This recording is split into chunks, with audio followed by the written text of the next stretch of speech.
Hello, good morning from Belda and welcome to my channel Safarite. Last week আমি বাড়ি এসেছি কলকাতা থেকে বেলদা, আর অফিসের কাজের জন্য কোথাও বেরোইনি।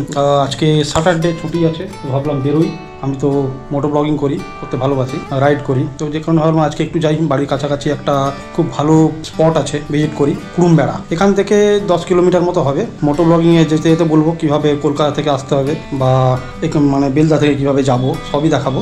এই ব্লগটা আমার এই চ্যানেলে, এই নতুন চ্যানেলের প্রথম ব্লগ। সবাইকে রিকোয়েস্ট করছি আমার এই চ্যানেলে এই প্রথম ব্লগটা দেখার জন্য, তারপরে ডিসাইড করবে পরবর্তী ব্লগগুলো দেখবে কি দেখবে না। ভালো লাগলে সাবস্ক্রাইব করবে, লাইক দেবে, কমেন্ট দেবে, ওইটা দিলে ভালো হয় আর কি। টু হুইলারটা বের করি, ওখানে ম্যাপটা সেট করি, আর এই গোপ্রোটা আমার হেলমেটে সেট করি, দিয়ে বেরোচ্ছি। আমি যাব আর আমার বোন যাবে। ও 5 বছর পরে বাড়ি এসছে, কোভিডের আগে এসেছিল, তারপরে 5 বছর পরে বাড়ি এসছে। ও যাবে আমার সাথে। ও যেতে যেতে কথা হচ্ছে।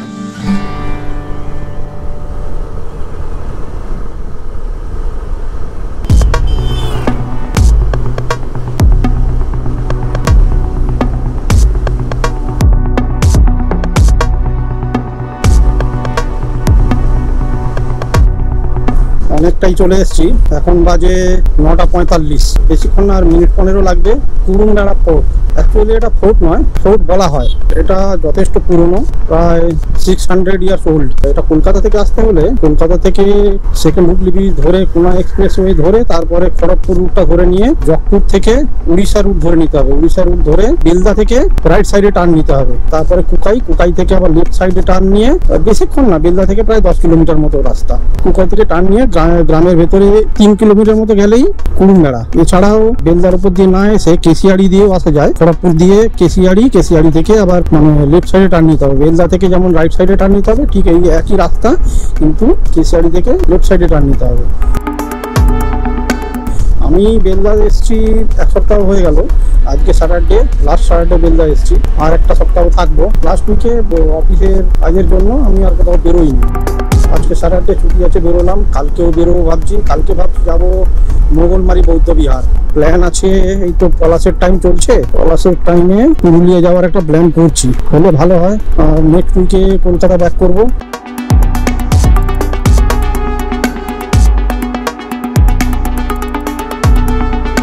একদিনে প্ল্যান করলেই হয়ে যায়। একদিনে কুড়ুমবেড়া আর মোগলমারি প্ল্যান একদিনেই হয়ে যায়। আর এই কুড়ুমবেড়া হচ্ছে গগনেশ্বর গ্রামে, কোকাই থেকে ভেতরের দিকে 3 কিলোমিটার মতো ভেতরে গগনেশ্বর গ্রামে। ওই গ্রামে আমার ছোটবেলা কেটেছে। অ্যাকচুয়ালি ওই গ্রামে হচ্ছে বাবার মামা বাড়ি। কোকাই আর বেশি দূর না, কাছাকাছি চলে এসেছি। সামনে দেখি ওটা কি দেখাচ্ছে, জাম্বনি। বাবা, এই জায়গাটার নাম তো আগে শুনিনি। চলে এসেছি কোকাই। সামনে থেকে লেফট সাইডে, ওইখান থেকে লেফট সাইডে টার্ন নেব। ছোটবেলায় যখন এই রাস্তাটা দিয়ে যেতাম না, মানে এই রাস্তাটা তখন মাটির রাস্তা ছিল, এত ধুলো থাকতো, মানে গরু গাড়ি করে গেলে ঠিক আছে, অথবা হেঁটে গেলে মানে কোমর অব্দি ধুলো উঠে আসতো, পুরো পা যেন পাউডারে মাথা হয়ে যেত। আর এই সাইডে ছোটবেলায় যখন আসতাম দেখেছি পুকুরগুলো, সব জায়গায় পুকুর যেমন নিচের দিকে গর্ত খুঁড়ে করা হয়, এখানে নিচের দিকে যতটা উপরের দিকে ততটা। এই গ্রামে এখনো প্রচুর মাটির বাড়ি আছে।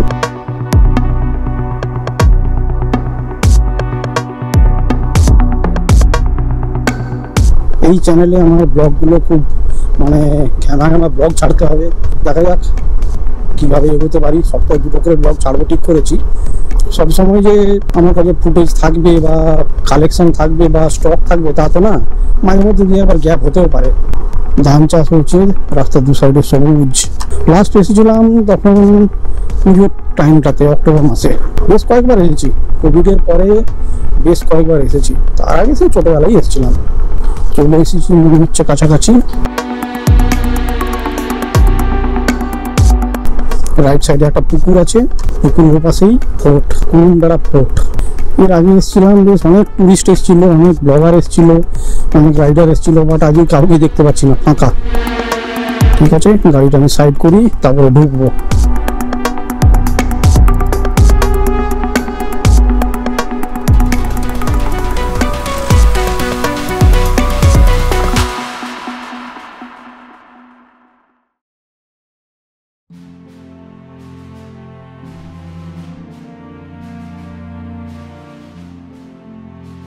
এই হলো কুড়ুমবেড়া দুর্গ।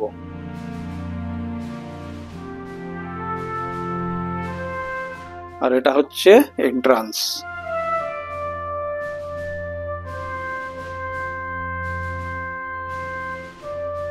এই কুড়ুমবেড়া প্রাচীন একটা দুর্গ।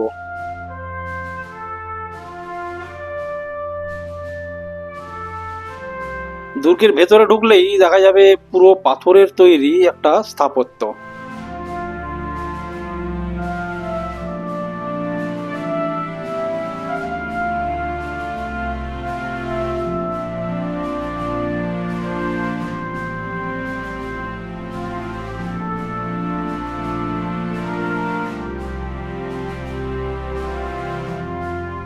এএসআই এর অধীনে হওয়া সত্ত্বেও এই দুর্গ সম্পর্কে তেমন কোনো তথ্য পাওয়া যায়নি। দুর্গের কাঠামো উড়িষ্যার মধ্যযুগীয় স্থাপত্যের সাথে অনেকটা মিল আছে, আবার পরবর্তী সময়ে মোগল স্থাপত্যের সাথেও বেশ কিছু মিল রয়েছে।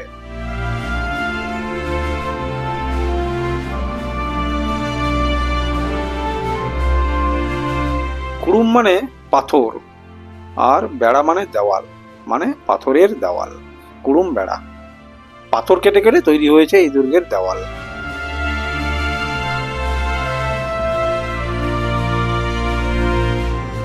ছাদগুলো সারি সারি স্তম্ভ দিয়ে সাপোর্ট দেওয়া আছে, আর প্রতিটি কক্ষের কেন্দ্রে আছে একটি করে ফুলের ডিজাইন। ওড়িশার সূর্য বংশ রাজা গজপতি কপিলেন্দ্র দেবের শাসনকালে 1438 থেকে 1469 সালের মধ্যে নির্মিত হয়েছিল এই দুর্গ। রাজা কপিলেন্দ্র দেব এই দুর্গের মধ্যে গগনেশ্বর শিবের এই মন্দির তৈরি করান। সুতরাং তোমরা সবাই বুঝতে পারছো, বিগ্রহের নাম অনুযায়ী এই গ্রামের নাম হয় গগনেশ্বর।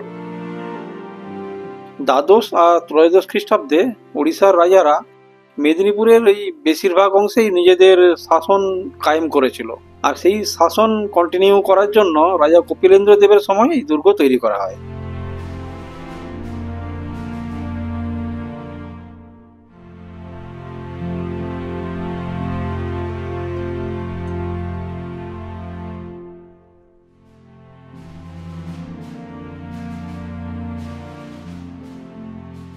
এই থাম্বাগুলো পরে লাগানো হয়েছে, আমরা যখন ছোটবেলায় আসতাম তখন এগুলো ছিল না, দেখিনি।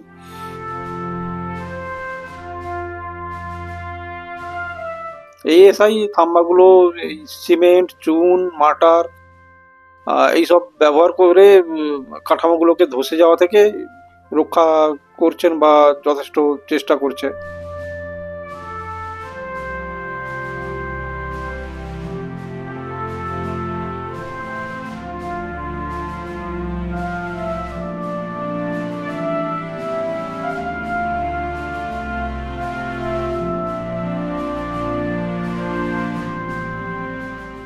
ঔরঙ্গজেবের সময় তার সেনারা ওই মেদিনীপুর শহর ও উড়িষ্যার অনেক মন্দির লুট করে। জগন্নাথ দেবের মন্দির ভেঙে ফেলারও ফতোয়া জারি করেছিলেন ঔরঙ্গজেব।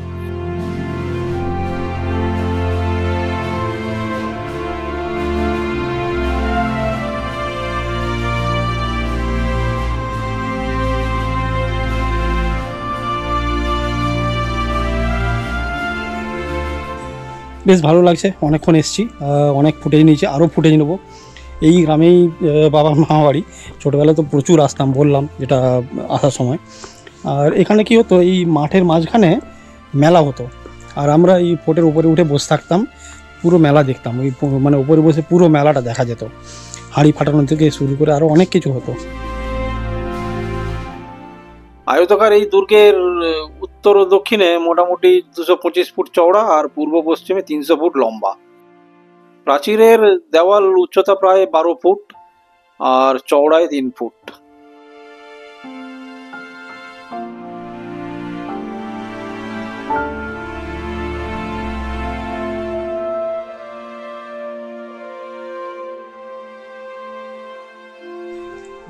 গোপ্রো তো ব্যাটারি তাড়াতাড়ি শেষ হয়ে যায়, ব্যাটারি শেষ হয়ে এসছে, 50% ব্যাটারি অলরেডি খতম। তো বেশ কিছু ফুটেজ নিয়েছি, আরও সামনের দিকে একটু যাই, সামনের দিকে গিয়ে কিছু ফুটেজ নেবো। আর হ্যাঁ, আরও কিছুক্ষণ থাকবো, ভালো লাগছে থাকতে। আর অনেক কিছু রিপেয়ারিং হয়েছে দেখলাম, লাস্ট যখনই আসছি তখন দেখছি কিছু না কিছু রিপেয়ারিং হয়েছে।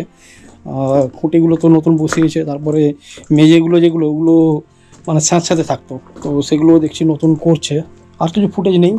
কেমন লাগছে তো বল? হ্যাঁ সুন্দর লাগছে। সুন্দর লাগছে। আচ্ছা আমাকে তুলছিস? হ্যাঁ খুব ভালো, ভালো জায়গা, সুন্দর জায়গা একদম।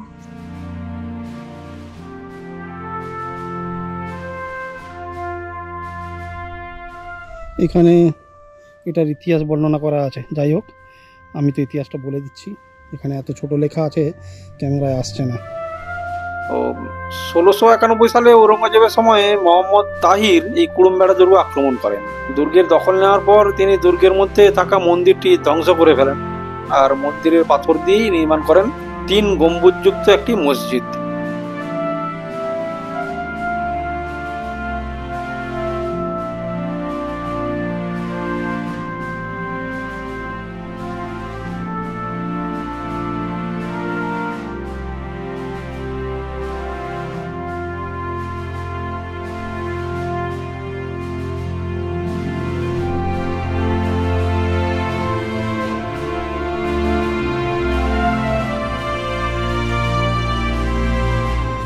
স্থানীয়দের বক্তব্য এই দুর্গের নাম করমবেড়া। এর ইতিহাস সম্পর্কে স্থানীয় লোকজনের তেমন জ্ঞান নেই। কুড়ুমবেড়াকে একটা দুর্গ বলা হয়, বাট একটা ব্যাপার হচ্ছে এই দুর্গে বৈশিষ্ট্যের কিন্তু অভাব রয়েছে। যেমন অস্ত্রশস্ত্র বা গোলা বারুদ রাখার কোনো নিরাপদ স্থান নেই, সুরক্ষিত মেন গেট নেই, স্তরযুক্ত দেওয়াল নেই, প্রহরী টাওয়ার নেই, হ্যাঁ, আর এমনি লুকিয়ে পালানোর মতো কোনো সাধারণ সুরক্ষামূলক বৈশিষ্ট্যও নেই।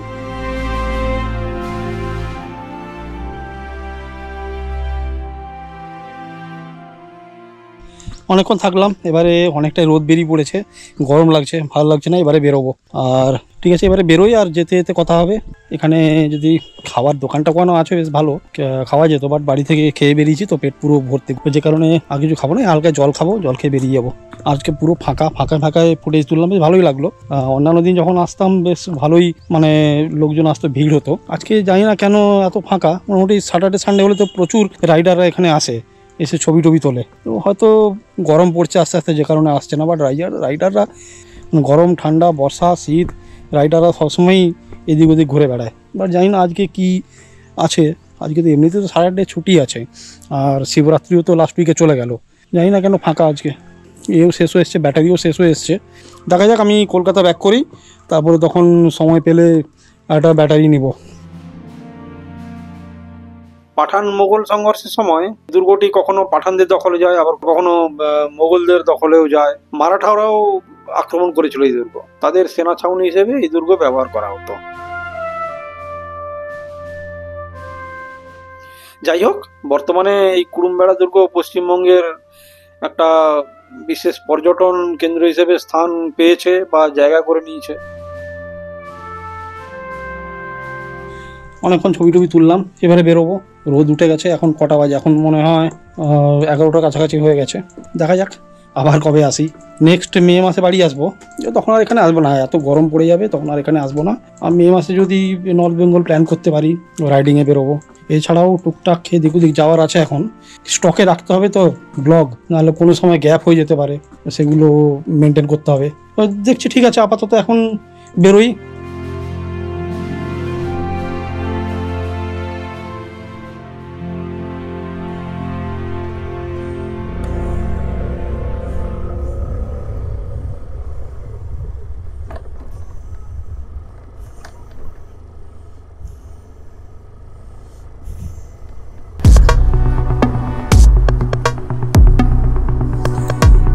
হয়ে গেল মোটামুটি কুড়ুমবেড়া দেখা। এবার বাড়ি যাই, বেশিক্ষণ লাগবে না, এখন বাজে 11টা 6, 11:30 নাগাদ বাড়ি ঢুকে যাবো। গোপুরটা মোটামুটি হয়ে গেল, ব্যাটারিটা টেনে দিল আজকে। বাট একটু লং রাইড করতে গেলে বা লং ডিস্টেন্সে গেলে বা বড় ব্লগ বানাতে গেলে তখন ব্যাটারি অবশ্যই একটা এক্সট্রা ব্যাটারি ক্যারি করতে হবে।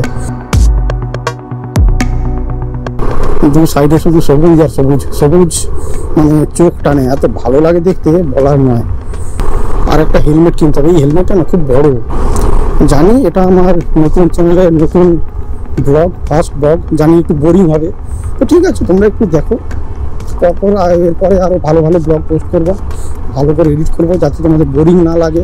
গ্রাম থেকে বেরিয়ে মেন রোডে উঠে পড়েছি, আর এই রোডে প্রচুর আছে, মানে রেস্টুরেন্ট আছে। হ্যাঁ, বাইরে থেকে এলে যদি খিদে পেয়ে যায়, গ্রামের ভেতরে সেরকম হোটেল তো নেই, তো বাইরে এই রাস্তায় এসে অনেক রেস্টুরেন্ট পেয়ে যাবে, ধাবা পেয়ে যাবে। তবে একটা জিনিস, এই এক সপ্তাহ আছি, কালকে যাব মোগলমারি, এই দুটো দিনই টাইম পাচ্ছি, আজকে আর কালকে। দেখি কালকে মোগলমারি ছাড়া আর কি বানানো যায়, আর কি ফুটেজ তোলা যায়, কারণ ফুটেজ তো কালেক্ট করতেই হবে, প্রচুর ব্লগ স্টকে রাখতে হবে যাতে গ্যাপ না হয়ে যায়। আমি পলাশফুল আর মহুয়া ফুল চিনি না, অনেককে বলেছি যে পলাশের টাইমে পুরুলিয়া যাব, তো রিসেন্ট আমি বেশ কিছু কয়েকজনকে বলেছি যে চারদিকে তো লাল, ওই সময় পুরুলিয়া গেলে হয় না, তো ওরা বললো একদম মহুয়া ফুল। তারপরে আমি গুগলে সার্চ করে দেখলাম মহুয়া ফুল, দেখলাম হ্যাঁ ঠিক, এবারে মহুয়া ফুল।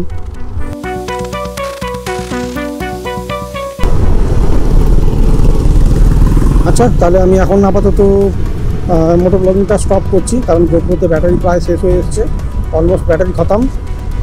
বাড়িতে গিয়ে কথা বলছি, ঠিক আছে? বা রাস্তা যেতে যেতে আবার যদি কিছু ইম্পর্টেন্ট কথা মনে পড়ে তাহলে বলবো, তা নাহলে একবারে বাড়িতে গিয়ে কথা বলছি। তো এই ছিল কুড়ুমবেড়া দুর্গের ইতিহাস। আর আগেই বলেছি এই গ্রামটা গগনেশ্বর গ্রাম, এখানেই মানে ছোটোবেলা আমার কেটেছে, বাবার মামাবাড়ি গ্রাম। ছোটোবেলায় 3টে জায়গায় আমাদের বেশ মজা হতো, মামাবাড়ি, ছোটো পিসি বাড়ি আর বাবার মামাবাড়ি। কিন্তু মামাবাড়ি গেলে কি মায়ের সঙ্গে যেতাম, মা একদিন থেকে চলে আসতো, তো ভালো মজা হতো না। ছোটো পিসি বাড়ি গেলেও তাই মাঝখানে 2 দিন থেকে চলে আসতাম। কিন্তু বাবার মামাবাড়ি গেলে ঠাকুমার সঙ্গে যেতাম, মোটামুটি 10 দিনের জন্য, পুরো মানে বাঁধন ছাড়া, একদম পুরো উড়ান চণ্ডীর মতো সকাল থেকে সন্ধ্যে অবধি ঘুরে বেড়াতাম, খুব মজা হতো। তো যাই হোক, ব্লগটা অনেকটা বড় হয়ে গেল, তো ব্লগটা এখানেই শেষ করছি। আর নেক্সট কালকে যাচ্ছি মোগলমারি বৌদ্ধ বিহার, ওটাও ব্লগ বানাবো। তো এখন তাহলে এখানেই শেষ করে দিচ্ছি ব্লগটা। ভালো থাকবে সবাই, টাটা।